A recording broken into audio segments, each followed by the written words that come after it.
I will go.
Isa pong mapagpalang umaga sa inyo pong lahat mga kapatid. Happy God First morning po. Happy Kamusta po? God first morning. Good morning. Good morning. Happy first morning to our and everyone. Yan, kamusta po kayong lahat mga kapatid? So ngayon ay patuloy tayo mag-aaral ng salita ng ating Panginoon. At ang ating pong pag-aaral sa Joshua chapter 14 na pangunguna ni Sister Gina Ruhina Clemente. So bago tayo magsimula, tayo po ay manalangin. Mapagmahal naming Diyos na siyang aming tagapagligtas, kami po'y patuloy na nagpapasalamat at nagpupuri sa umaga na to na kami po'y ginising nyo at binigyan ng kalakasan, at sa buong maghapon na to ay aming idinadalangin ang aming pong pagbabasa dito po sa Joshua. Inyo po nawa kaming pagkalooban ng karunungan at aming pong maintindihan mabuti ang aming pong mapag-aaralan. Salamat po ng marami sa pagdinig ng aming dalangin sa pangalan ni Jesus. Amen. Sister Ruhina, good morning.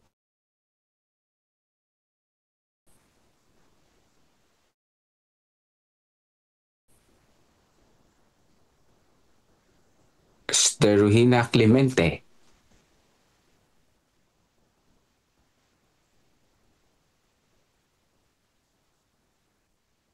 So, hintay tayo. Wala. Mukhang wala po ata. Sino po kayo pwede magbasa ngayon ng Joshua 14? Meron po bang gusto mag-volunteer? Huwag lang, Pastor. Pastor Ernie. Good morning po. Sige po, Pastor. Thank you po. Magandang umaga po mga kapatid. Nais ko pong basahin po sa ating lahat ang Joshua chapter 14. Kung sabi, at ito ang mga mana na sinakop ng mga anak ni Israel sa lupain ng Kanaan na ibinahagi sa kanila ni Eliezer na sacerdote at ni Josue na anak ni Nun at ang mga pangulo ng mga sangbahayan ng mga magulang ng mga lipi ng mga anak ni Israel. Sa pamamagitan ng sakalaran ng kanilang mana, gaya ng iniutos ng Panginoon sa pamamagitan ni Moses na 9 na lipi at sa kalahating lipi.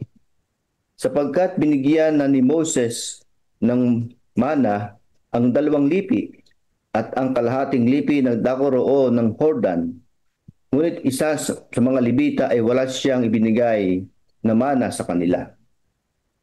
Sapagkat ang mga anak ni Josue ay naging 2 lipi, ang Manases at ang Ephraim, at hindi sila nagbigay ng bahagi sa mga Levita sa lupain, liban ang mga bayan ng manahanan pati ng mga nayon niyaon sa kanilang hayop at sa kanilang pag-aari.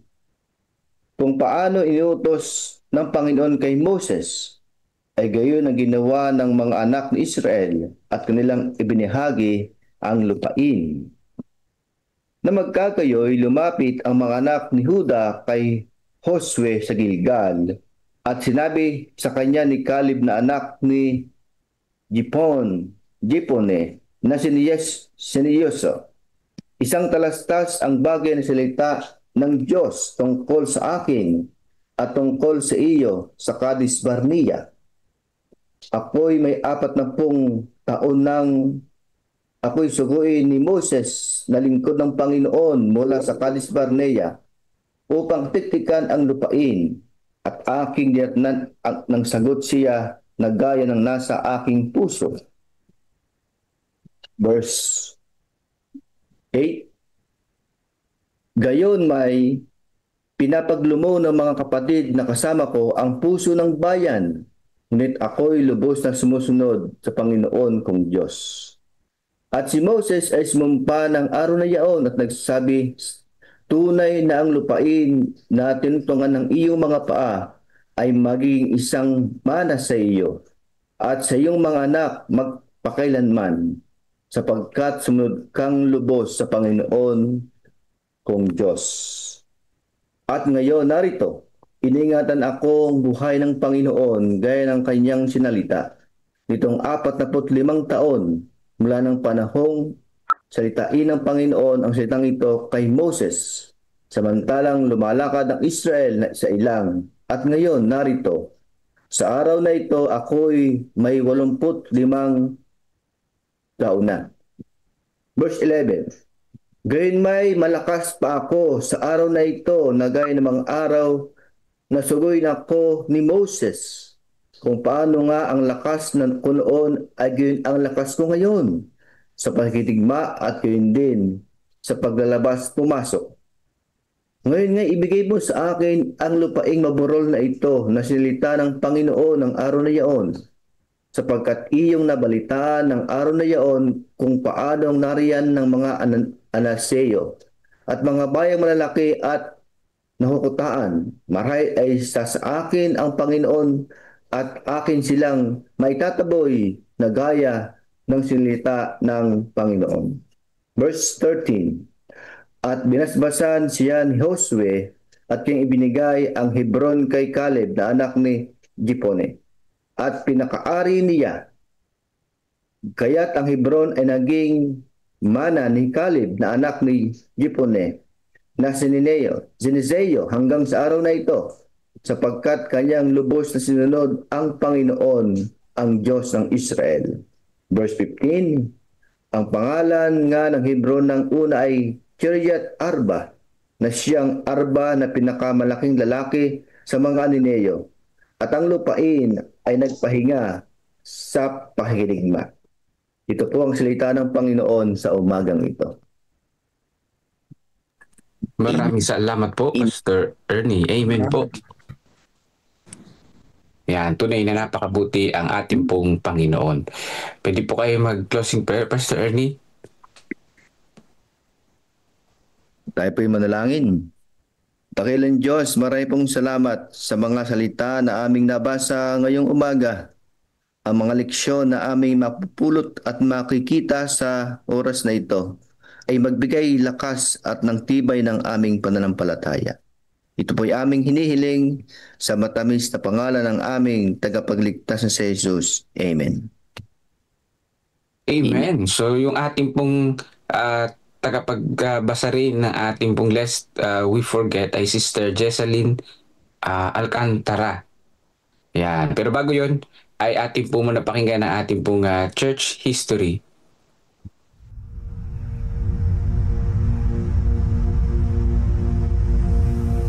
After Jesus returned to heaven, his disciples remained with the awesome task of taking the gospel to the whole world. Filled with the Holy Spirit, these men and women proclaimed the message they had received with boldness and power, reaching out to all corners of the then known world. But it was not without great opposition, first from the Jews, then from the Roman state.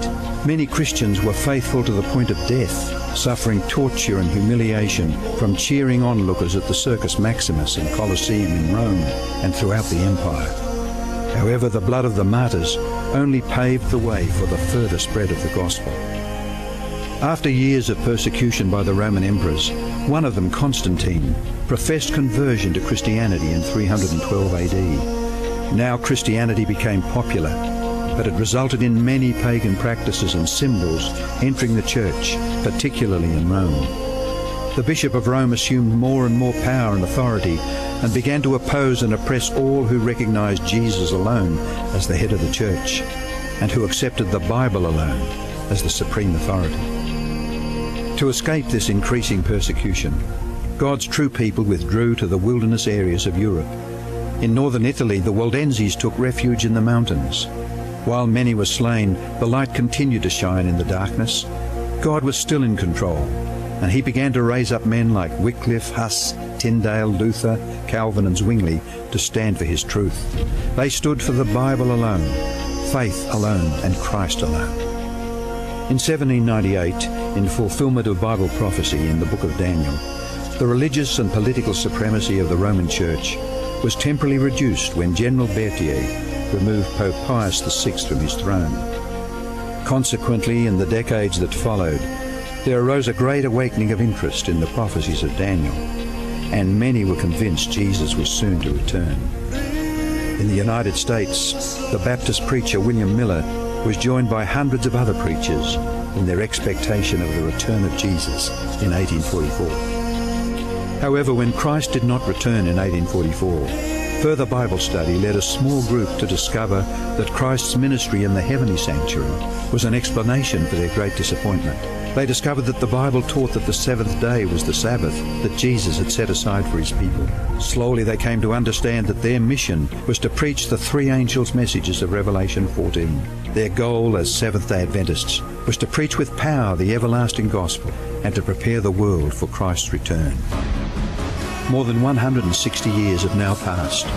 Years that have brought 2 world wars, numerous military campaigns, financial depression, the rise of atheism and secularism, as well as a booming world population, with natural disasters increasing in frequency and intensity. Today, the Church's mission and message is more relevant and urgent than ever in its history. Jesus is coming soon, and the world must be warned. Prepare to meet your God.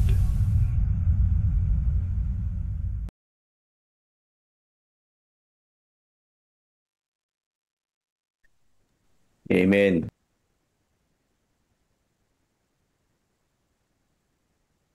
Amen. Pastor Nelvin, di ka namin marinig.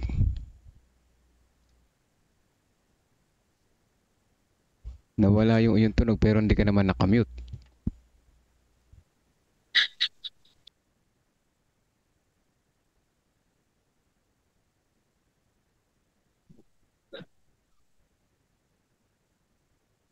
Narinig niyo po ako, Pastor?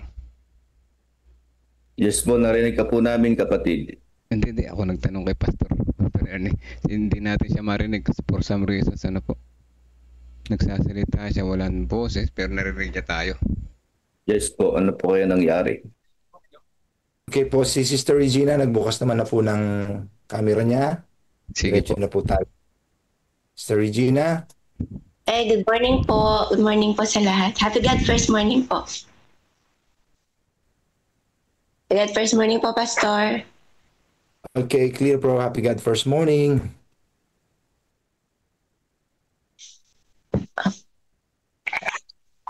Tuloy na po kayo sa reading. Magre-reading na po ako, Pastor. Yes po. Yes po. Ay, sige po. Sa Joshua chapter 14 po, ganito po yung sinasabi. Ang paghahati sa lupain nasa kanluran ng Jordan. Ito, sorry, kala ko po kayo po yung sorry po. Bible. Let's forget na po tayo. Ay, Sorry po. nalik po ba ako, Pastor? Sorry, let's forget na po yung segment natin, yung section.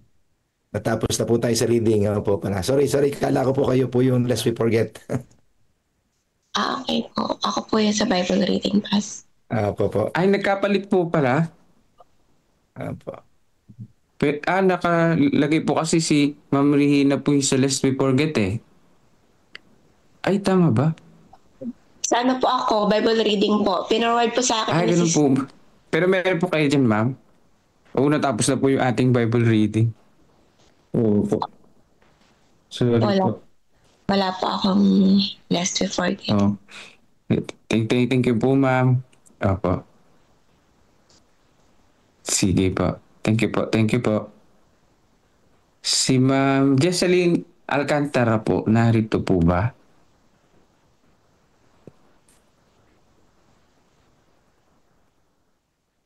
Ma'am Alcantara.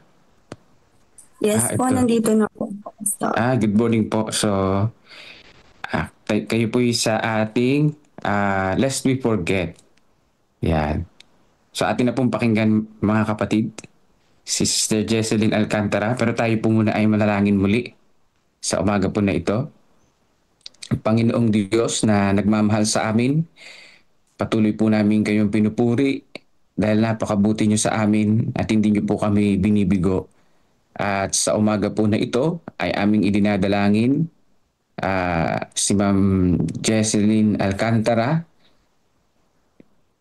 at ng bawat isa sa amin sa pakikinig ng Lest We Forget, at maintindihan po namin ito at makita namin yung kahalagahan ng mga naunang naglingkod upang patuloy na maging makabuluhan ang aming paglilingkod ngayon.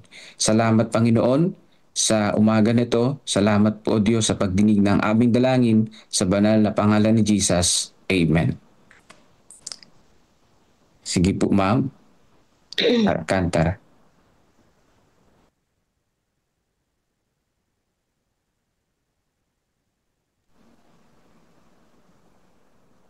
Pwede na po nating pakinggan si Ma'am Jesseline Alcantara.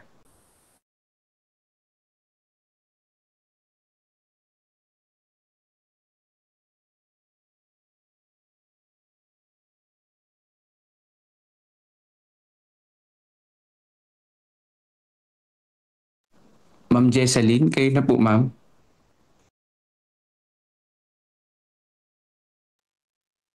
Okay po.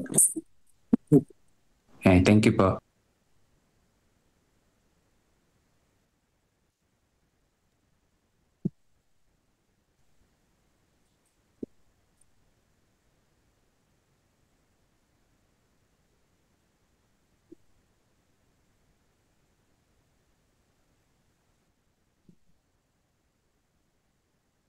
Good morning po and happy first morning po to everyone. To our morning devotional today, November 3. Ito po yung part 2 ng sa kahapon po natin, Adventist Mission Explosion 2. And our key text is found in Revelation chapter 10, verse 11. It says here, "Thou must prophesy again before many peoples and nations and tongues and kings." Let me read. From the perspective of Adventist history, the 1890s was an excellent time for a Protestant mission explosion that would nearly complete its penetration to the remote corners of the earth. As we saw yesterday, the development of Adventist mission mentality through 3 stages had positioned the denomination to take advantage of the new impulses surging through the larger Christian community. Beyond that, the Adventists had published their first book on foreign missions, historical sketches of the foreign missions of the Seventh-day Adventists, and that same year in 1886, that D.L. Moody stimulated the birth of the student volunteer movement. Then, in early 1889, the denominations sent by S.N. Haskell and Percy T. Magan on a 2-year itinerary around the world to survey opportunities, problems, and possible mission sites in various parts of Africa, India, and the Orient. They fully reported their tour to the church through the pages of the youth instructor. This is the forerunner of the Insights.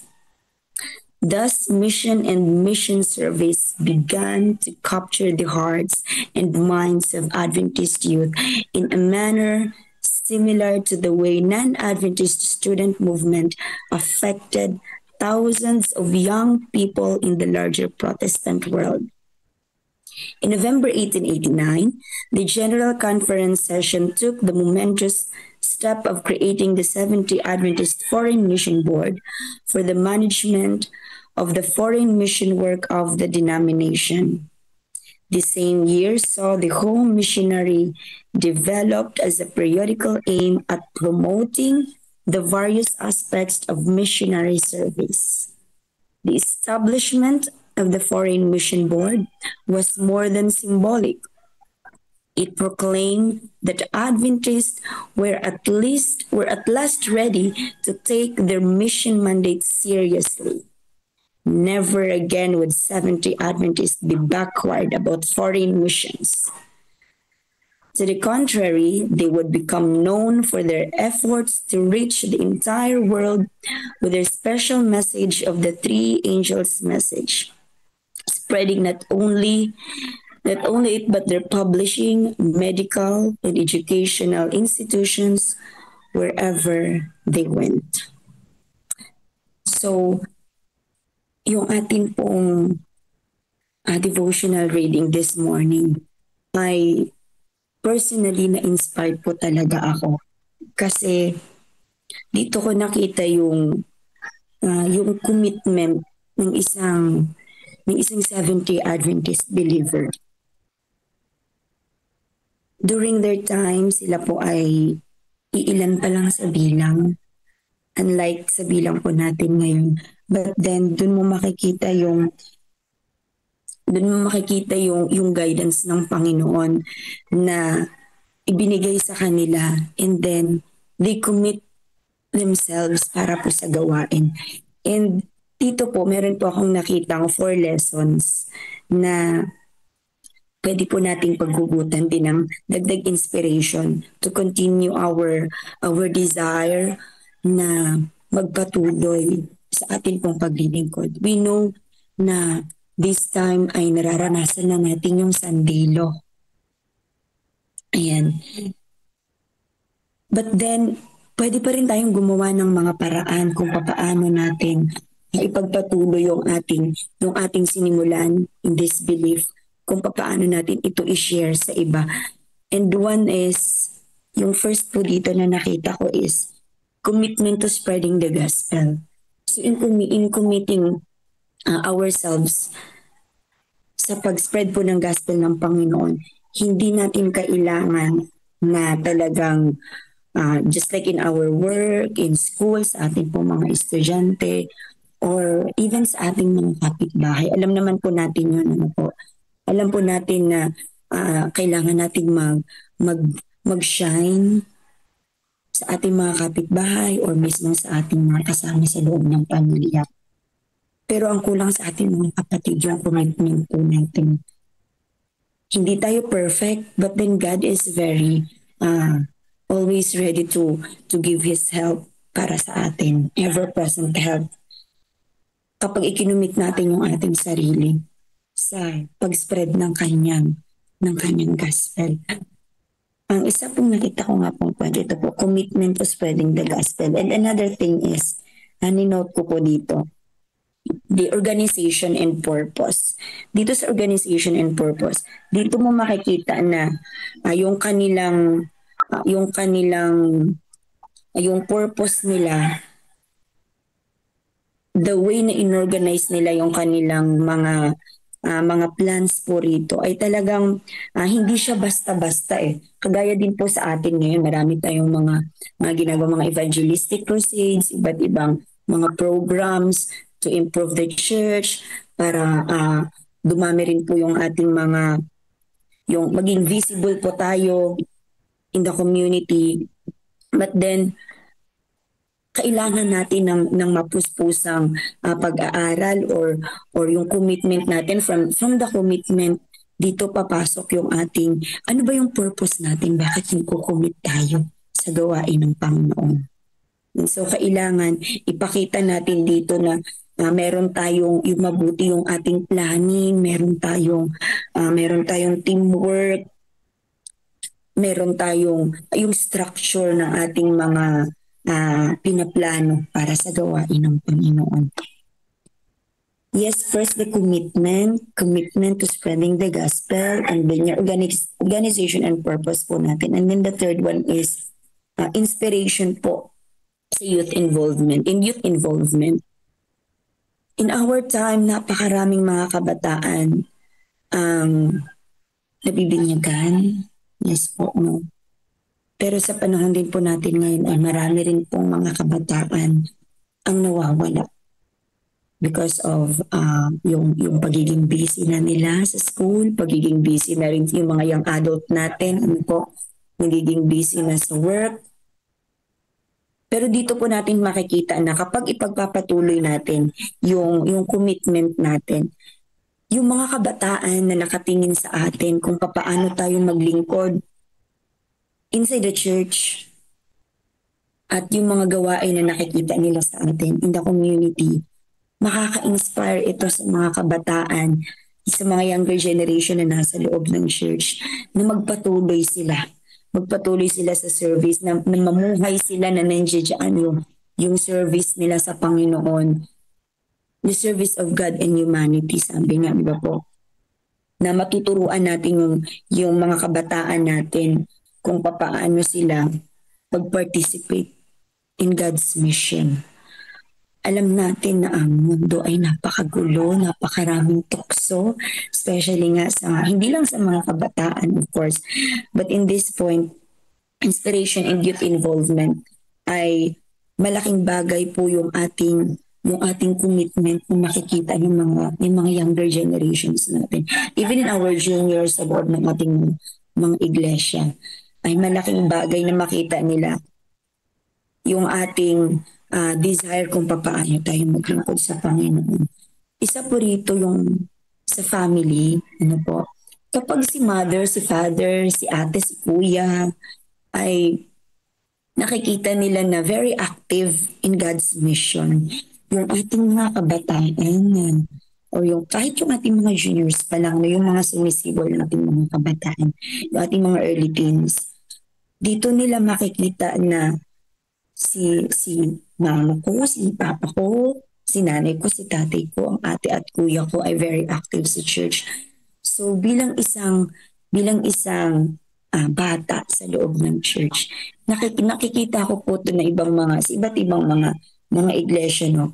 Kapag ang puno ay nakikita na very active sa church and also inside the family, yung mga sumusunod, yung mga bata, yun din yung kanilang titingnan. Nakikita nila na very committed yung father ko, yung mother ko. Very committed yung family namin kahit sa may event. Very supportive sa gawain ng Panginoon. Yun din yung aking susundan. And lastly, total dedication. Total dedication. Hindi ka lang basta committed na sabi mo, yes, I commit myself in doing God's work, in spreading the gospel. Pero kung wala kang total, from the word total, kung hindi rin total yung ating pag-dedicate ng ating sarili sa gawain, yung commitment natin, yung purpose natin, yung involvement ng young people natin ay mababaliwan na. So, isa po sa kailangan po natin yung total dedication that no matter what, medyo naging emotional lang po ako. Ito po kasi yung share ko lang po sa inyo ng short na ako po ay may isang anak na 7 years old na po siya ngayon. But then yung last year, ako po tsaka yung asawa ko, kami po yung nagplan, sige, ask natin kay God na sundan na natin si gift. So, babakasyon po kami sa kanila and then pupunta po kasi kami ng Boracay, nakalibre, nakalibre ng pupunta ng Boracay kasi tagalan po yung husband ko. And sabi namin, hingin natin kay God, sana ito na. But then last year, December last year, ay dito po sa district namin sa South Bataan, nabuo po ulit yung napag-meetingan po sa Lay Association na ibabalik po yung Master Guide Club and na-elect po ulit yung inyong lingkod na as one of the deputy directors po sa babae and those. Sabi ko, nung binalita po sa akin yung kapatid ko, sabi ko, Lord, ano ba talaga yung purpose mo? Ano ba talaga yung plano mo? Sabi ko, Lord, tumatanda na ako. Pero, yun nga po, sabi nga, walang imposible sa Panginoon. So, nag-usap po kami mag-asawa. Sabi ko, in the year 2025, bawal mabuntis. Ayan, bawal mabuntis. Sabi ko, meron tayong mission sa 2025. Mahal ko ang Master Guide Club. Mahal ko ang ministry ng Master Guide. So, sabi ko sa kanya, nandito tayo, magkasama tayo sa club na to. Kailangan ito muna Doon ko po nire-relate to na total dedication. Sabi ko, pinagpalit ko yung mattress ko, mga kapatid, no? Dahil yung puso ko sa gawain na to, sabi ko, for the whole year round, dito ko ibubuhos yung aking oras. Walang imposible sa Panginoon. Sabi ko, si Sarah nga, di ba? So, ginamit natin siya as inspiration, as example, no? Si Sarah nga, di ba? How much more ako? Mas batang-bata naman talaga ako sa kanya. So, kailangan natin, in spreading the gospel, kailangan po natin, hindi lang yung commitment natin, hindi lang yung purpose natin, hindi lang yung para ma-inspire natin yung ating mga young people, but then the total dedication ng ating pong puso, ng ating isip. And thank you so much po mga kapatid sa ating pong message po ngayong umaga. And yun lamang po yung aking share in our devotional reading po today. God bless po sa ating lahat mga kapatid. Amen. Thank you po, Alcantara. Yeah, salamat po sa inyo pong testimony at pagbahagi sa amin ng Lest We Forget. So ngayon po ay dadako na po tayo sa pakikinig sa message ngayon pong umaga, at pagkatapos nito ay breakout session, mga reflection po natin. Ang ating pong pagsalita ay si Ma'am Jesusa Venida, ang ating education director ng CLPM. So tayo po muna ay manalangin muli mga kapatid. Panginoong Diyos, siyang aming tagapagligtas, kami po'y patuloy na nagpapasalamat sa inyo, at sa umaga na to, kami po ay magre-reflect ng mga mahalagang mensahe na aming mapapakinggan ngayon pong umaga na to sa pamamagitan ni Ma'am Venida. Amin pong dalangin, O Diyos, gabayan niyo po ang bawat isa sa amin, ang banal na Espiritu, ang siyang mag-direct ng aming mga puso't isipan upang amin pong maibahagi ang mahalagang mga mensahe na binigay niyo po sa amin ngayong umaga na ito. Salamat po ng marami, O Diyos, sa pagdinig ng aming dalangin sa banal na pangalan ni Jesus. Amen. Ma'am Susie, good morning po. Good morning po. Good po sa lahat. Ang atin pong reading sa ating mensahe sa umagang ito ay masusumpungan sa chapter 6, Grieving Holy Spirit. Sabi doon, paano nasasaktan ang kalooban ng Espiritu Santo. Kung kayo po ay may mga Biblia sa inyong tabi, pong tunghayan ang mga aklat ng Epeso, ang sabi doon ay mayroon mga bagay na nagagawa natin na napipighati natin ang Holy Spirit. Sabi sa Epeso 4:30, at huwag niyong pighatiin ang Espiritu Santo ng Diyos. Sa Kanya kayo'y tinatakan hanggang sa kawan ng pagkatuos. Sabi ng babasahin, if we do not daily system and cooperate following regulates us, His power will wane and our Christian experience weaken. Sa mga nakaraang araw po ay naranasan natin napag-aralan natin na ang banal na Espiritu ay siyang ibinigay sa atin na comforter ng panahon na si Jesus ay iniwan na niya yung kanyang mga disipulo. Ito isa sa kanyang mga pangako. Pero sabi doon, God doesn't force. When we receive the baptism of the Spirit, He will have the greater impact in our life. We will feel His prompting more strongly. He will be putting the desire in our hearts to obey God. He will call us today. He will call us to study God's Word and to pray more. Yun po yung ating mga naging karanasan sa ating mga sharing sa mga nakalipas na araw. Pag ay naging malapit o tumanggap ng guidance ng Holy Spirit, ang ating puso ay laging sabik sa pag-aaral ng kanyang banal na salita. At maging karanasan din po natin ang constant communication sa Panginoon sa pamamagitan ng pag-aaral ng kanyang salita at panalangin. The Spirit will cause us to begin loving righteousness and hating sin. However, we are always free to disregard His prompting. Nasaan pa rin po kung paano natin pakinggan ang pag-udyok ng banal na Espiritu. When we do this, we begin the process of grieving and quenching the Spirit.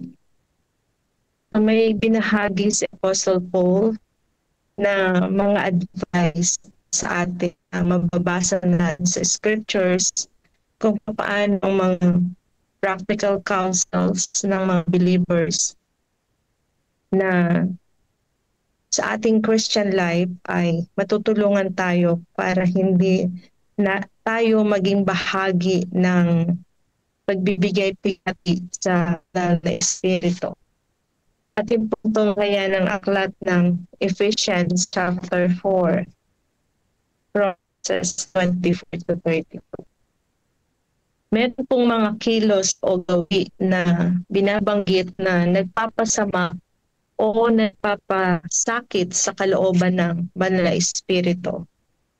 Ang sabi sa verse 24, chapter 4, verse 24 ng Ephesians, at kayo mga bihis ng bagong pagkatao na ayon sa Diyos ay nilalang sa katwiran at sa kabanalan ng katahanan. Ang number 1 po doon ay yung disobeying God's word. Nagiging karanasan natin, sabi doon, yung pagsuway na sa salita ng Diyos. Tayo po ay tumawag ng autismo, tayo nagsimulang mag-aral ng banal na salita ng Panginoon. Tayo ay namumulat kung ano yung tama. At pinagkakaloob sa atin yung freedom by choosing to do otherwise. Minsan meron tayong mga karanasan na alam nating hindi ang hope sa pamumuhay ng bilang isang Kristiyano, subalit nilalabag natin. Ito po ay aksyon na tulungkot o napipighati ang banal na ang Holy Spirit. Second ay yung pagsisinungaling at paglilinlang. Sabi sa verse 25, kaya nga pagkatakwil ng kasinungalingan ay magsasalita ang bawat isa sa inyo ng totohanan sa kanyang kapwa, sapagkat tayo'y mga sangkap na isata. So, iwasan po natin yung pagsisinungaling at paglilinlang dahil ito ay nagbibigay ng kapighatian sa banal na Espiritu. Number 3, lingering anger and malice. Ito ay nagtatanggal ng galit at malisya. Allowing bitterness, rage, and anger to remain in their hearts. And using these words. Sabi po sa verse 29, ay anumang salitang mahay ay huwag lumabas sa inyong bibig, kundi ang mabuti katitibay ayon sa pangangailangan upang makinabang ang biyaya ang mga nagsisipakinig. Sa verse 31, ang lahat ng kapaitan at kagalitan at pagkakaalit, kadaldalan at paglilibak ay mag-alis nawa sa inyo, pati ng lahat ng masasamang akala. At ang ika-4 po ay allowing sin to have a foothold. And sabi sa verse 27, ibigyan man ang trouble. Ang sabi po doon is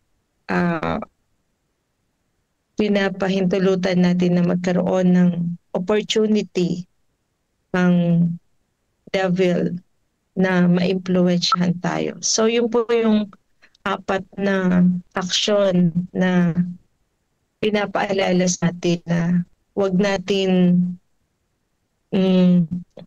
magawa sa tulong ng Banal na Espiritu ay manalangin na hindi natin ito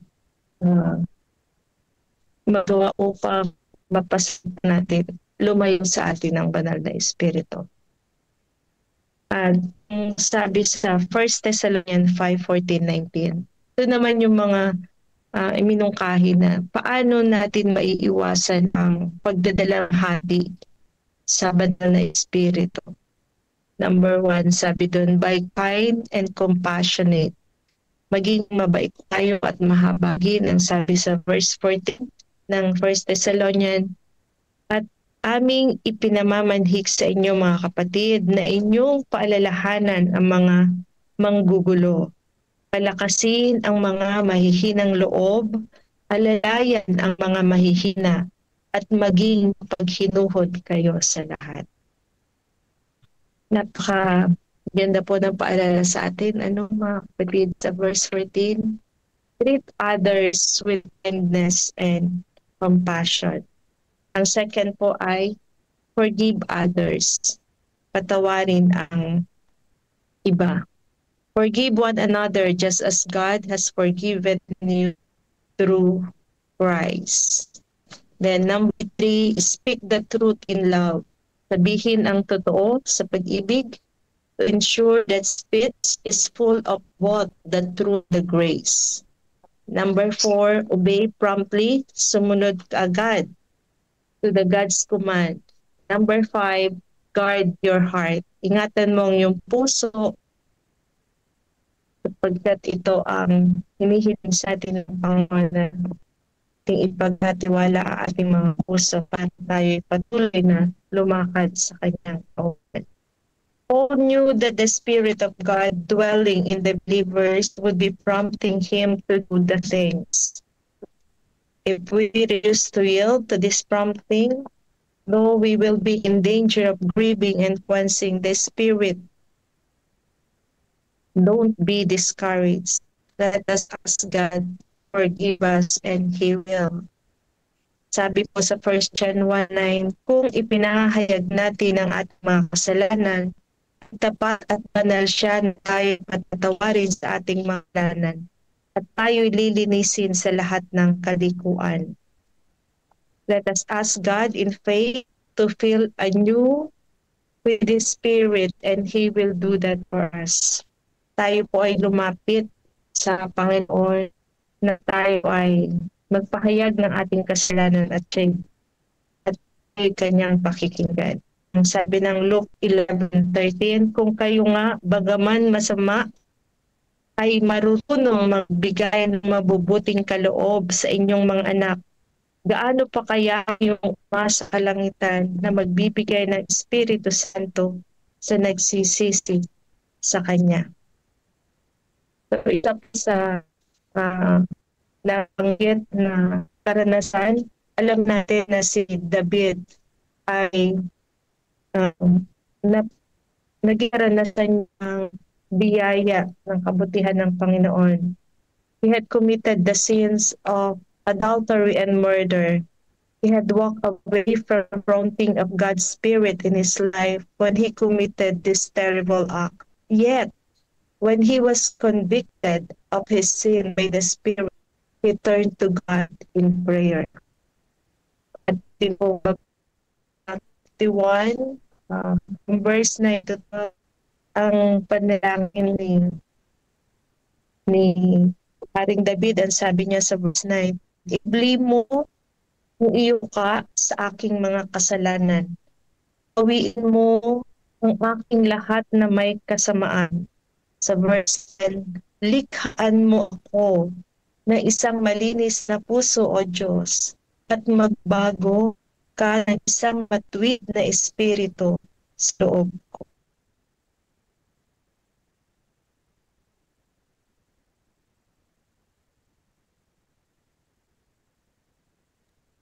Amen. Amen. Amen. Amen. Tapos na pala. Amen. Amen. Wala po si ma'am. Tapos na po. Okay. Okay po. Tapos na. Sige. Tayo po ngayon ay dadako na sa ating pong breakout session. At narito po ang ating pong mga questions, mga kapatid, nasa comment po. So maraming salamat po Ma'am Susie sa inyo pong pagbahagi ng mensahe ngayon pong umaga. So babasahin ko lang po. Number 1, list some behaviors and attitudes the Holy Spirit will seek to bring into the Christian life. Number 2, how does a Christian grieve the Holy Spirit? Number 3, if we have grieved the Holy Spirit, what should we do? Number 4, what is God's attitude toward His children? Yan. So yan po yung ating pong pag-uusapan, ating pong reflection ngayong pong umaga. At tayo na po idadako sa ating pong breakout session. God bless po mga kapatid. So automatic ay mapupunta po tayo sa mga rooms. So Nelven, 4:46 po ng umaga. Yes po. Anong oras po tayo babalik? Babalik tayo ng 5:15. 5:15. Ilang minuto yan? Bigyan natin sila 30 minutes. Okay lang po ba? Opo. Mga ano na 5:45. Sige po. Yan po, tama po. 5:15. Okay, mga 5:15 or 5:20 extension, 5:20 ganun. Opo, pinaka-ano na po yan. So thank you po. Thank you po. We'll create 10 groups mga kapatid para medyo konti lang ang ating breakout rooms. Thank you po.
Okay, magandang mga kapos yung lahat mga kapatid.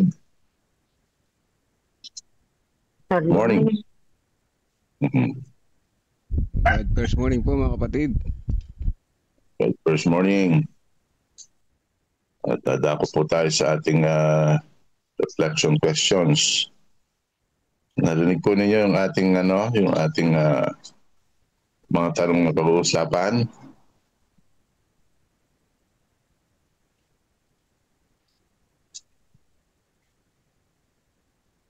Ito po yung una. List some behaviors and attitudes the Holy Spirit will seek to bring into the Christian's life. Ano po ba yung mga attitude at behaviors na pwedeng dalhin ng Holy Spirit sa buhay po ng isang mananampalataya? Sige po, pwede po kayong mag-share.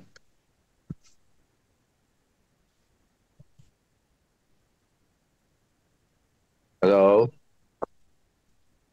Kapatid, tayo po ba ay gising? Yes po. Pwede po ba kayong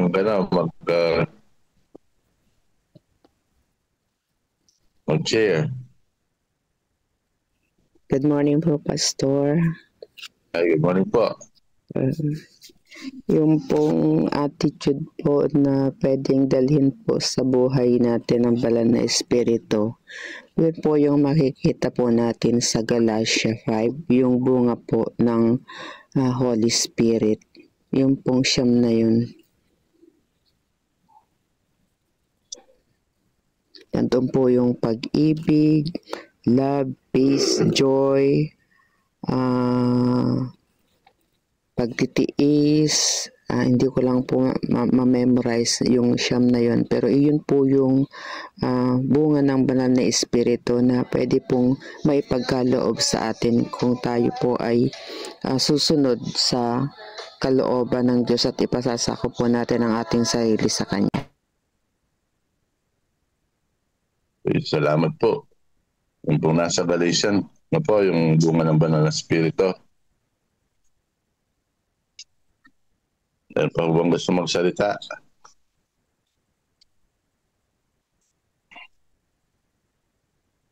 Mga kapatid.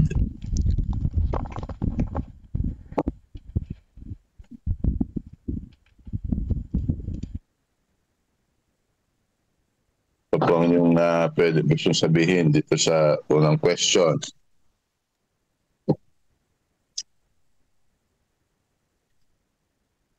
Bagay na nabanggit na lahat dun sa nabanggit ng ating kapatid na ang bunga ng banal na espiritu ay makikita kapag ang isang tao ay nakasap sa kanya. Pangalawa, paano naman natin pinalulungkot? How does a Christian grieve the Holy Spirit? Paano po natin napapalungkot ang banal na espiritu sa magitan ng ating buhay o sa magitan ng ating mga actions? Sige po. Sige po. Napapalungkot po natin ang banal na espiritu kapag paulit-ulit po natin ginagawa yung mga kasalanan na bagaman hinihingi mo ito ng kapatawaran pero ulit-ulit mo pa rin po siyang ginagawa. Yun po ang para sa akin. Okay, salamat po. Kapag ka ito ay paulit-ulit, bagamat ito ay palagi nang hiningi ng tawad pero inuulit-ulit pa rin ang kasalanan, ibig sabihin yun po ay dahilan para ang ating banal na espiritu ay mapalungkot po natin. Meron pang gusto mag-share, mga kapatid?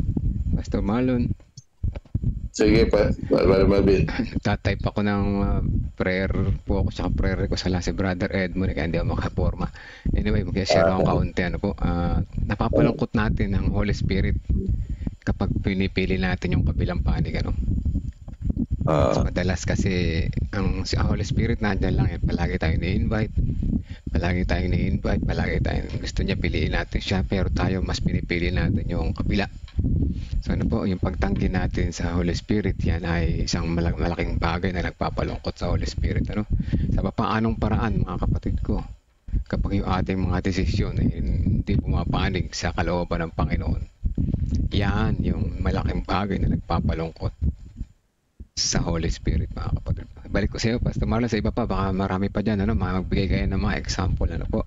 Tatapusin ko, tinatype ko. Sige po. Okay, mayroon pa ba?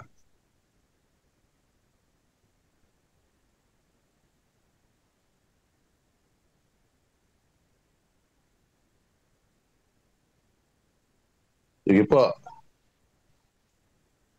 Mayroon pang gusto mag-share.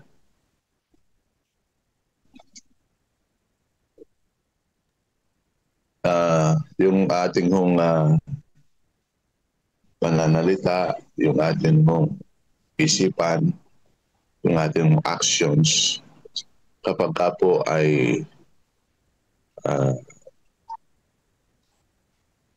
lumilihis po tayo dun sa panukala ng Panginoon, kapag ka lumilihis tayo dun sa dapat nating lakaran, ang banal na espiritu na siyang nagpapaisip sa atin ang dapat natin gawin kapag kinokontra natin doon sapagkat ating pinipili ang hindi tamang pagpili na gamit natin yung ating freedom of choice sa maling paraan. Ang banal na espiritu ay napapalungkot natin. Sa halip na yung bunga ng Holy Spirit ay bunga ng banal na espiritu sa makita sa buhay natin, hindi natin nakakuha yan dahil sa paggamit natin sa maling pagpili na ibinigay sa ating free will. Mayroon pa ba? Ang pangatlo po, if we have grieved the Holy Spirit, what should we do? Ano dapat ang ating gawin kapag napalungkot natin ang banal na espiritu? Sige po, pwede po kayo mag-share. Tayo po yung 8 dito sa room. Narinig na ho natin yung dalawa, pati ako pangatlo. Asa po yung iba? May gusto pong magsalita. Ano po ang dapat natin gawin kapag napalungkot natin ang banal na espiritu? Sige po, tayo siyam na. Ako ulit, Pastor, habang naghihintay, natapos pa na tinatay ko. So mga Sige kapatid, po, narinig natin kung paano ang Holy Spirit ay nalulungkot, nalulungkot kapag pinipili natin ang mas panawagan ng kabilang panig ng kalaban ni Satan, nalulungkot. Nalaman natin na ang Holy Spirit ay gumagabay sa atin pero tinatanggihan natin siya. So sa kabaligtaran, paano natin mapapasaya ang Holy Spirit, mga kapatid ko? Sikapin natin na kilalanin ng Diyos. Piliin natin na ang Holy Spirit at panawagan ng Holy Spirit, yun ang ating pakinggan, yun ang ating dinggin, yun ang ating ito pa rin, yun ang ating sundin, mga kapatid ko. Kasi yan ay hindi naman para sa Diyos o hindi naman para sa Holy Spirit, para sa atin lahat yan, mga kapatid ko. Kung babalikan natin yung number 1 na tanong, mabanggit na ilang mga ugali at asal na naisipasok ng Holy Spirit sa ating buhay Kristiyano. Yan ay napakaganda po. Yan yung karakter ni Jesus Christ. Yan yung bunga ng Spirit. Sabi ni sister, fruit of the Spirit. Ang pinaka-paborito ko dyan yung love. Kasi kapag lahat ay may love, mga kapatid ko, lahat ng mga bunga ng Espiritu na yan, ng Holy Spirit ay mapapasa iyo na lahat. Kaya lang dahil ayaw natin yung love, nalulungkot ang Holy Spirit, mga kapatid. Pero ano naman yung dapat natin gawin? Ipakita natin ang pag-ibig sa Diyos, sa tao, sa ating kapwa. Yun ang magandang gawin natin. At yung pang-apat, ano naman ang saloobin ng Diyos tungkol sa kanyang mga anak? Kung itutuloy ko yung aking pag-share, ang saloobin ng Diyos sa atin, na kanyang mga anak, gusto niyang makasama tayo ulit, mga kapatid ko. Gusto niya makasama tayo ulit kagaya ng kanyang makasama si Eva at si Adan doon sa Garden of Eden. Gusto niya ibalik yun, ngunit kadalasan tayo ay tumatanggi, mga kapatid ko, dahil tayo nagdududa, baka tayo wala na makain, baka tayo magutom, baka tayo kung anong mangyari sa atin. Nagdududa tayo, bakit di ako gumagaling, bakit walang sagot sa aking panalangin. Yan ang ating mga kadalasang naiisip. Yun ang mga bulong ni Satan, mga kapatid ko. Tandaan natin, mga kapatid, walang naisang Diyos, walang saloobin ng Diyos na hindi para sa ating kabutihan, mga kapatid ko. Yung ating pinag-aaralan araw-araw patungkol sa Holy Spirit, yan ay ating unawain, intindihin. At nawa, mga kapatid ko, piliin natin ang tapanawagan ng Holy Spirit sa atin sa bawat umaga. Wag lang po dumaan sa kabila, labas sa kabilang tenga. Yan ay para sa mabilis na pagtatapos ng kanyang gawain dito sa lupa at nais niyang tayo ay kanyang mga kapartner, mga kapatid, mga kaibigan, mga minamahal. So yan po yung aking reflection. Bigay natin sa iba at marami tayo, siyam tayo dito. At sige po, bigay po natin sa iba. Okay. Salamat na marami, Padre Malpi. Sige po, mayroon pa akong gusto magsalita sa paano ang gagawin natin kapag ating nag-live ang Holy Spirit na natin dapat gawin. Sige po. Pwede pong magsalita. Sige po. Kailangan po na pagsisihan natin ang lahat ng ating mga kasalanan at sundin po natin ang kalooban ng Diyos at iwaksi po natin ang paggawa ng kasalanan. Nang sa ganun ay makabawi po tayo sa banal na espiritu na hindi na po natin siya mapapalungkot. Talikdan po natin ang kasalanan. Okay, salamat po sa inyong pong reflection. Maliban na tayo ay lumayo doon sa paggawa ng kasalanan, hindi po natin magagawa yung makaiwas tayo para ang banal na espiritu ay mapasaya natin at di natin mapalungkot. Sige po, mayroon po gusto magsalita si Ma'am Josephine. Apo, good morning po, Pastor. Good morning po sa lahat. Ang sabi nga po doon sa binasa ni Imam Susi kanina sa 1 John 1:9, yung if we confess our sins, He is faithful and just to forgive us our sins and to cleanse us from all unrighteousness. Yun nga po, kung ating pong napalungkot yung Holy Spirit dahil doon sa ating mga ginagawa, ay kailangan talaga natin na maghingi ng kapatawaran sa ating Panginoon para babaguhin niya po tayong muli. Kasi minsan po sa ating nga lang sarili tayo nagre-rely. Minsan nandun na yung bulong ng Holy Spirit na ito yung gawin mong tama, pero hindi pa rin natin ba nasusunod? Nangyayari po ba sa atin yun? Minsan ako sa pagdedesisyon ko, parang may mali ito sa decision ko, pero sinusunod ko pa rin yun, mga ganong buwan. Kaya na papalungkot natin sa ating mga desisyon ang banal na espiritu. At kailangan talaga na isuriin natin yung ating sarili at tayo po ay manghingi ng tawad para tayo po ay babaguhin niya muli. Babaguhin niya muli at mas lalo po tayo na lalapit po sa Kanya para po muli na maging umapoy ang ating puso, ang ating mga damdamin sa gawain na kung saan iyon ang nais ng Holy Spirit sa atin. Lang po, Pastor, aking... Okay, salamat, Ma'am Doc, at yung reflection. Mayroon pa gusto magsalita, mga kapatid? Pastor, katulad po ng panalangin ni David, nawa po yun din po ang maging panalangin ng bawat isa sa atin.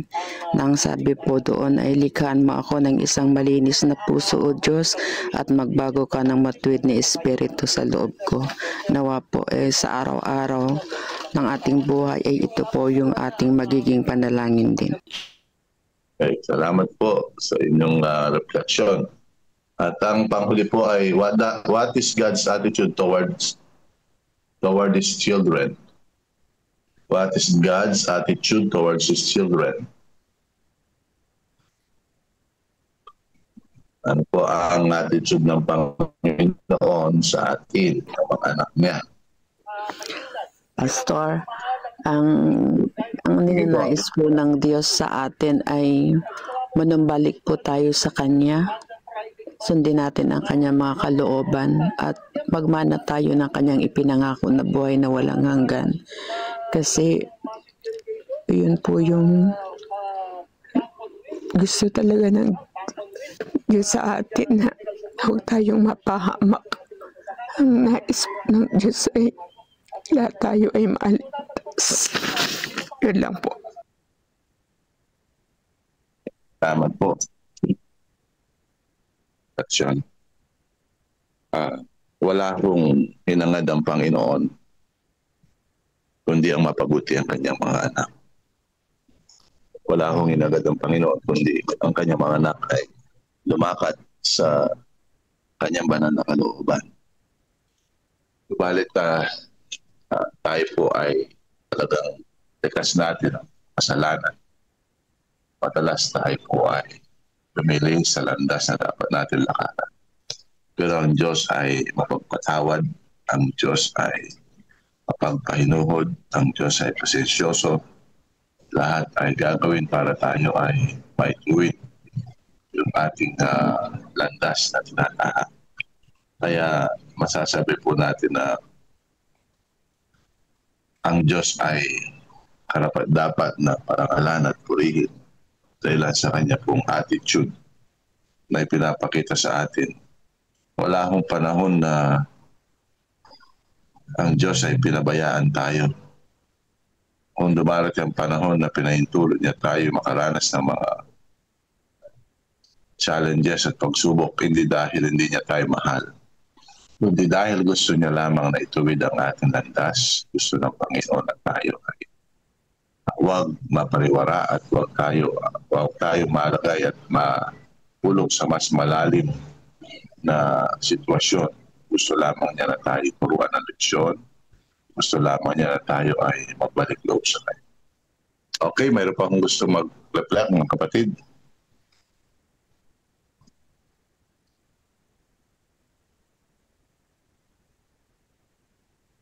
Po, mayroon pa po tayo mga 3 minutes bago po tayo mag-pray.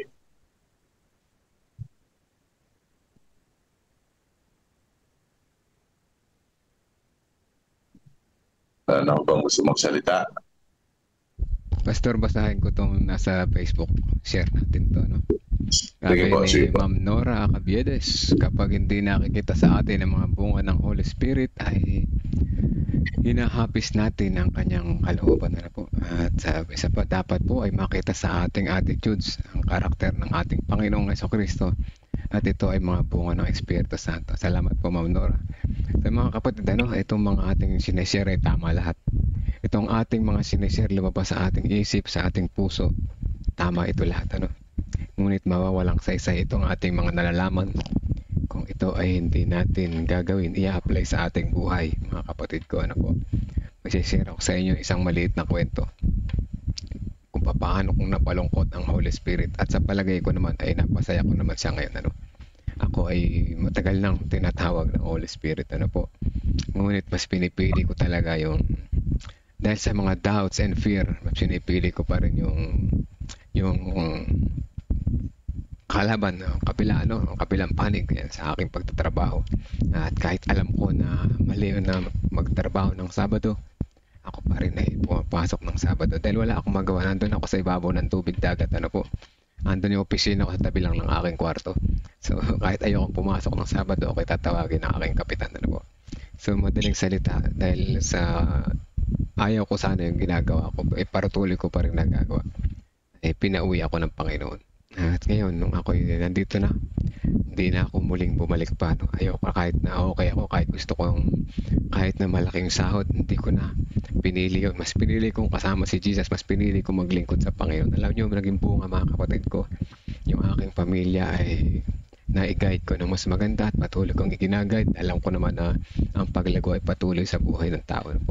So mga kapatid, maraming maganda magiging resulta kapag ating isinabuhay yung ating mga nalalaman. Alam naman natin lahat, narinig na natin maraming beses na, Pero bakit ipinapaalala sa atin, mga kapatid ko, sa ulit-ulit? Dahil tayo ay mahal ng Diyos, Nais niya magsisi tayo. Ayan, lahat ng sinabi natin ay tama. Nais niya bumalik tayo sa Panginoon.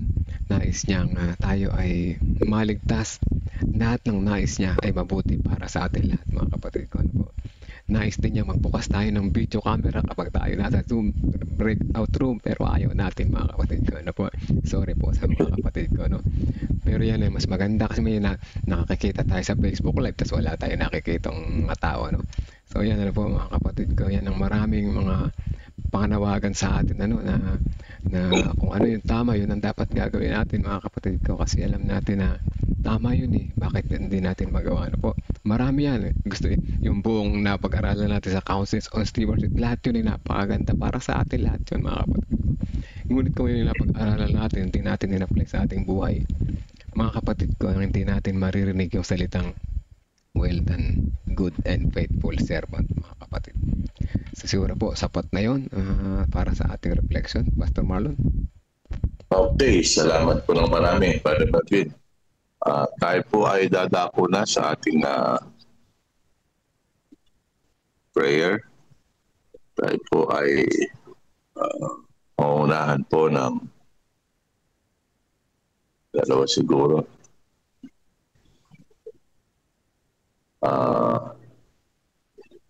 Tamyo, pwede ka ba sa adoration? at saka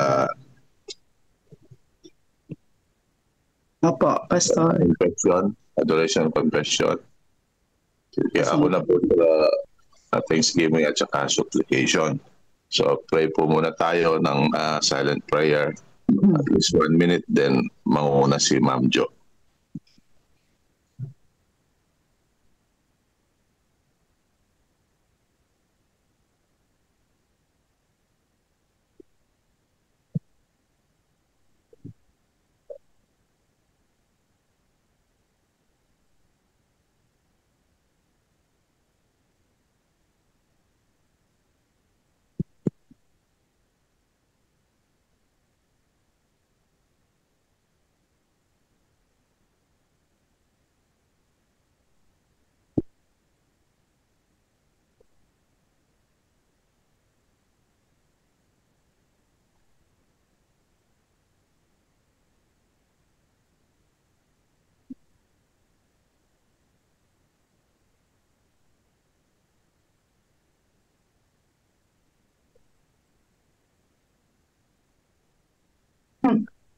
Sige, Ma'am Jo.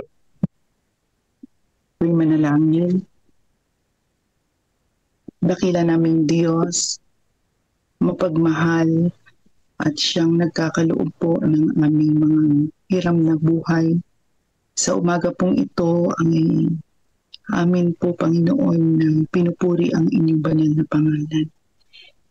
Itinataas po namin ito sa kadahilanan na ikaw ang siyang Diyos na nagkakaloob po sa amin ng kapahingahan at gumigising din po sa amin sa umagang ito upang ikaw ay aming purihin at sambahin. Kami po ay nagpapasalamat na ikaw ang siyang tumawag sa amin bilang inyong mga lingkod na ngayon po sa kami ay bagamat nagkakalayo sa bawat isa ay pinagkaisa mo kami ngayon upang pag-aralan na kung paano ang banal na Espiritu ay patuloy na manahan sa amin.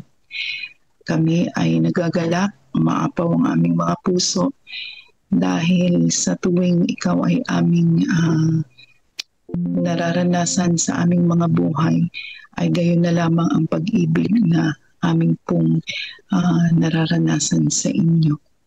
Kami po ay lumalapit sa inyo, ang aming mga sarili ay patuloy na nagkakasala po kami, Ama, na ang banal na Espiritu sa panawagan po nito sa amin ay aming na pong naririnig, ngunit kami po ay may marami pang mga dahilan. Ngayon po ay nais namin na isuko sa inyo ang aming mga sarili. Nawa ay patawarin niyo po kami sa aming mga pag-iisip, sa aming pong mga karumihan na kami po ay linisin niyo po. Maging karapat-dapat po kami na tumawag sa inyong banal na pangalan. Maging karapat-dapat po kami na ariing inyong mga anak. Na sa umaga pong ito, bago po kami gumawa, ay kami ay likhaan ninyo ng malinis na puso gaya ng panalangin ni David na ikaw ang siyang makita sa amin at ang fruit of the Holy Spirit ang siyang manahan sa amin nang sa gayon sa aming paggawa, sa aming pagtatrabaho, saan man ang aming punta, saan man ang aming paghayo, makakasalamuha po namin ay ikaw ang siyang makita sa amin at maitaas ang inyong banal na pangalan. At maraming salamat po, O Diyos, na talagang ikaw ang siyang Panginoon na napakabuti at sa lahat ng aming mga hinaing, sa lahat ng aming mga pagkakamali, patuloy na nagpapatawad sa amin. At ngayon po, sa aming pong mga panalangin, maging karapat-dapat po kami. Ito pong aming dalangin sa tanging pangalan ng aming Panginoong Yesus. Buong puso po kami nagpapasalamat, Panginoon, sa inyong pong kabutihan, sa inyong patnubay, sa inyo pong palagi ang pagpapala sa amin, hindi lamang po sa financial, kundi sa kapayapaan ng isipan, kalusugan ng katawan, at sa lahat po ng pagkakataon ay niyo po kami pinagpapala, O Diyos. Salamat po ng marami. Tunay na karapat-dapat lang na ibalik ang pinakamataas na pasasalamat sa inyo. Panginoon namin Diyos, na itong aming mga kahilingan gusto nilapit sa inyo. Inyo po nawang palakasin ang community outreach sa loob po ng CLPM. Kayo lamang po pinanggagalingan ng lakas, kung kaya't ito po nawa ay amin pong maranasan. Dalangin din po namin ang CLAA at lahat po ng Adventist School sa loob po ng aming misyon. Inyo po sanang patuloy na tulungan, hindi lamang po sa pagtuturo na mga mahalagang bagay patungkol po sa inyo, kundi matulungan din po sa finances ng aming mga teacher upang sila po ay masustentuhan ng maayos at sila ay makapagturo ng maayos at ang mga bata ay mahubog. Hindi lamang po mahubog para sila ay maging mabuting estudyante, kundi mahubog para po sa inyong banal na gawain. Dalangin din po namin ang project ng CLPM, Every Family a Builder. Nawa ang bawat pamilya ay magsangkot sa gawain ito at makita po namin na matapos ang office na ito po yung masasabi namin kayo ang nagpala at kayo nagpala sa bawat pamilya na sumuporta dito. Sa November 30, gaganapin po ang groundbreaking, Panginoon. Ito'y tanda ng inyong pagmamahal at tanda ng inyong pag-ibig sa bawat sa amin, sapagkat ngayon ay mag-isang taon pa lang ang CLPM ay mag-groundbreaking na, sapagkat mayroon kaming pananampalatayang may dadaos ng maayos ito. Dalangin din po namin, Panginoon, ang constituency meeting sa December 8 and 9. Ito po ay muling isasagawa ang pagpili ng mangunguna sa loob ng 5 taon. Kayo, Panginoon, nakakaalam, nakababatid ng aming mga puso, nakakaalam ng mga dapat na manguna sa amin upang magpatuloy ay yung banal na gawain sa direksyon na ninanais po ninyo.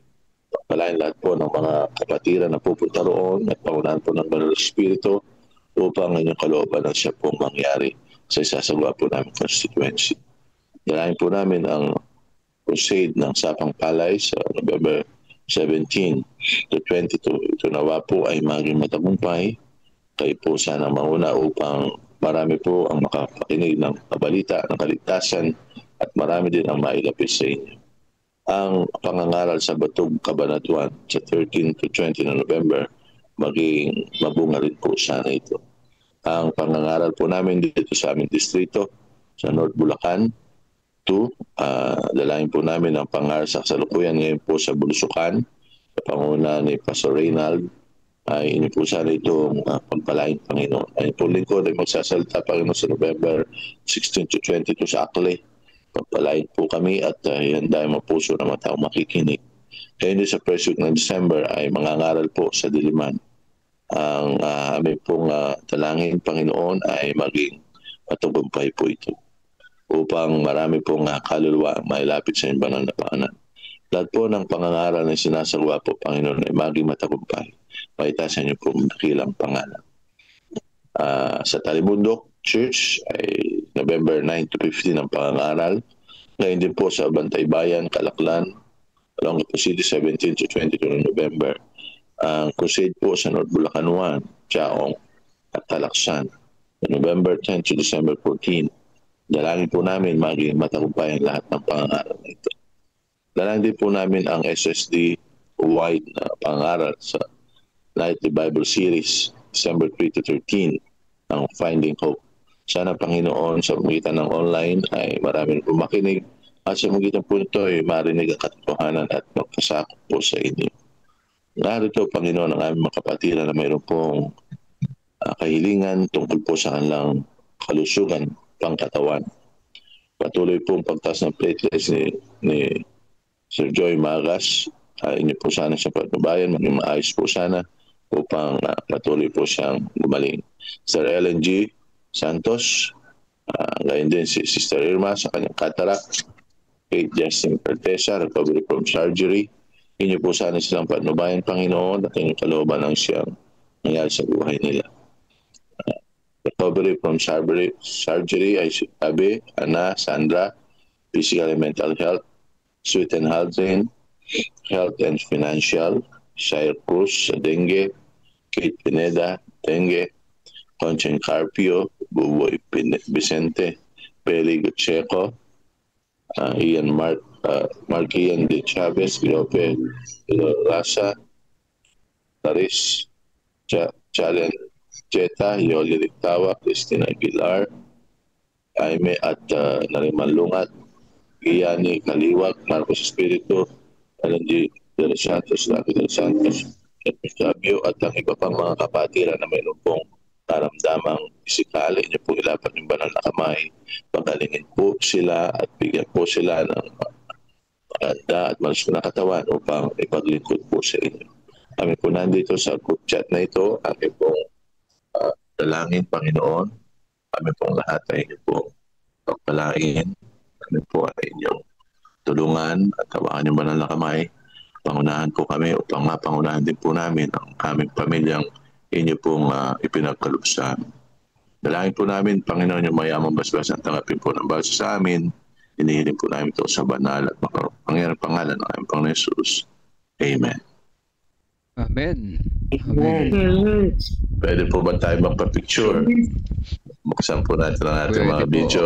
Pwede po. Para po ma-share natin dito sa Ready na si Ma'am Jo. Papasok na. Sige po. Mas parang, sige, buksan ko ninyo yung camera para ma-picturean tayo. Sige po. At may post po sa GFM. Yeah. Sige po, buksan niyo po. Mr. Clara, sa November 6 po, kayo po ang Let's We Forget. Sister Nene, kamusta po? Huwag kang magtago sa kurtina. Teka dito yan sa amin sa San Leonardo. Okay. Ilan tayo?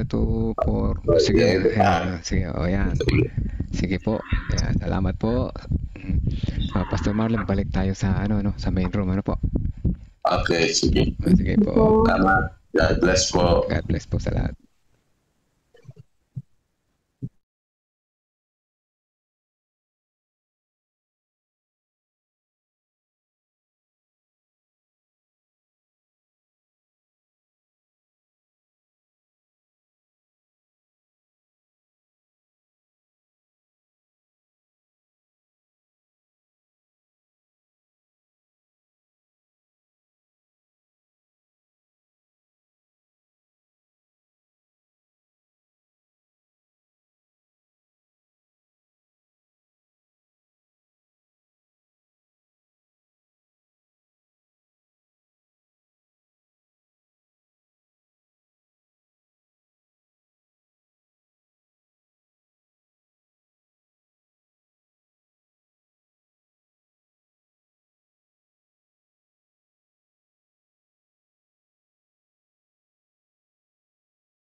Okay, Mebs, okay na kaya?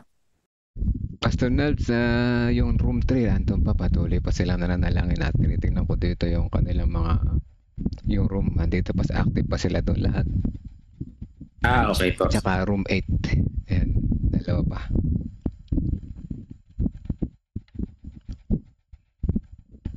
Baka sila ay patapos na rin, hintayin po natin.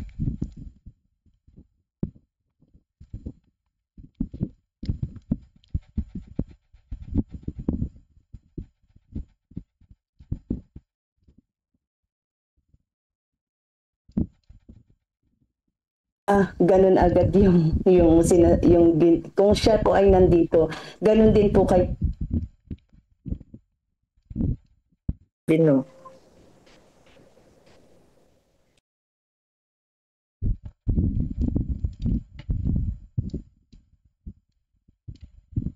Overtime sila,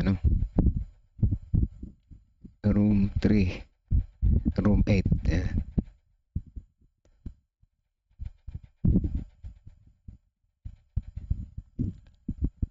baka akala nila ay ang tapos ay 6:20, Pastor Nelvin. Oo nga. Oo nga, mukhang narinig yata nila 6:20. Kaya wala pa, akala 6:20. Kuklose naman po yung breakout room, di ba? Agad. Hindi nagko-close yung pastor. Diretso lang yun. Hanggang hindi nila kino-close. So, magpapatuloy lang. Dapat pala i-automatic close. Yung Ito yung setup. Yung nyari, Pastor Marlon, hanggang 5:20, dapat magko-close na 5:20. Kasi mahaba na yun. Lahat. 40 minutes time, 5:20 eh. Ilan po ba sila sa room? 9.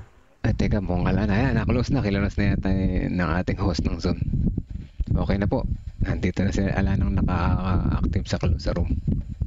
Sige po, tayo po yung mag-closing song na at closing prayer po ni Ma'am Susie Benida.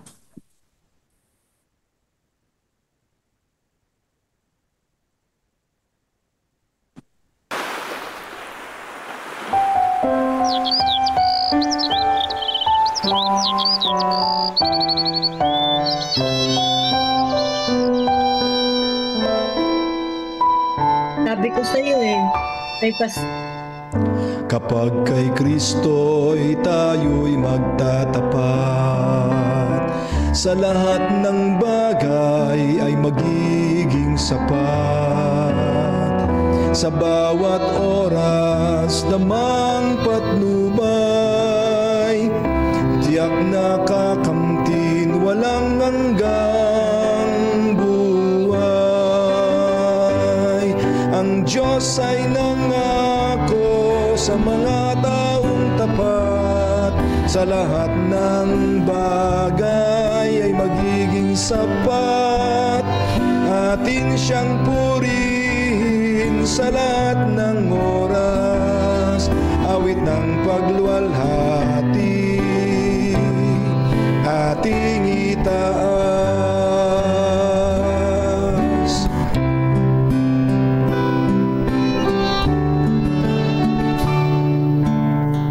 Si Kristo ang ating gawing Panginoon, puso't isip sa Kanya ituon. Ikaput, handog, talento at dunong, misyon sa gawain ng ito'y sumulong. Ang Diyos ay nangako sa mga taong tapat, sa lahat ng bagay ay magiging sapat. Atin siyang purihin sa lahat ng oras, awit ng pagluwalhati ating itaas. Pagagaanin ating mga pasan, sa mga suliranin Kanyang tutulungan. Magtiwala tayo't Siya ang tawagan, tunay na ligaya ay makakamtan. Ang Diyos ay nangako sa mga taong tapat, sa lahat ng bagay ay magiging sapat. Atin siyang purihin sa lahat ng oras, awit ng pagluwalhati ating itaas. Papurit luwalhati sa Kanya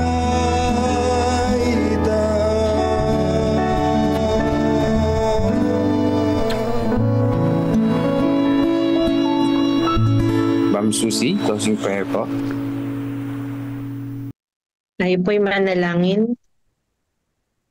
Salamat dakilang Diyos sa alala sa amin sa umagang ito, sa mensahe na muling kami nagpapasalamat sa pagkakaloob mo ng Holy Spirit na patuloy na kami ginagabayan, at sa bautismo ng Espiritu Santo ay aming dinadalangin ang aming paglalakbay Kristiyano na ang aming mga karanasan at ang bunga ng Espiritu ay aming maging karanasan sa aming paglalakbay.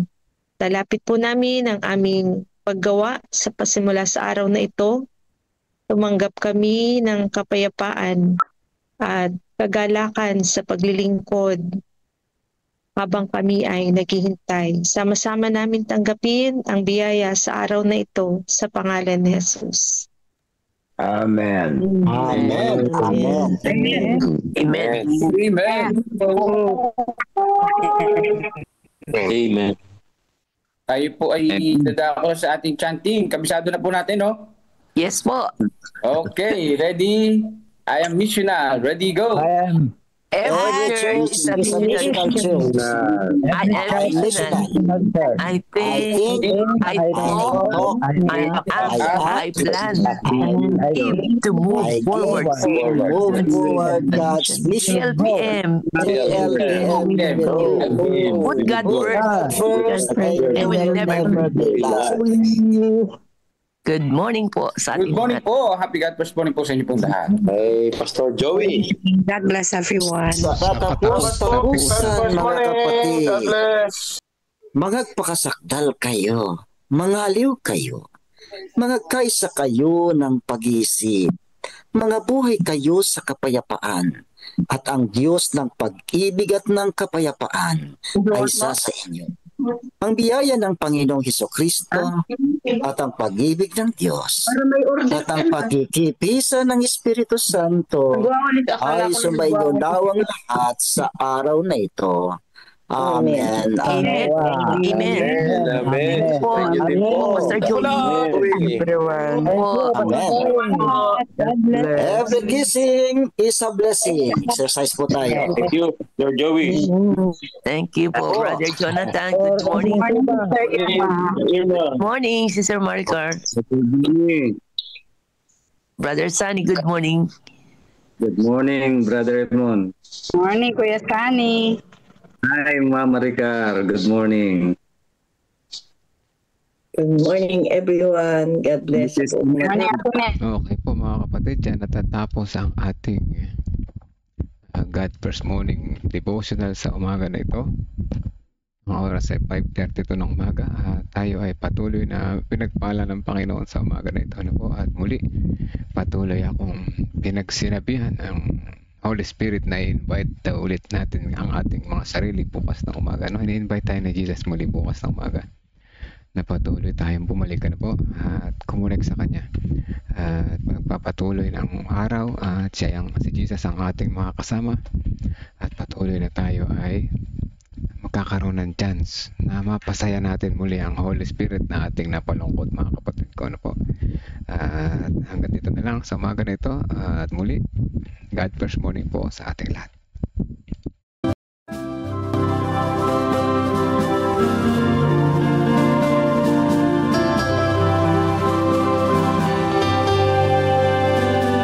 I hear the voice of Jesus calling.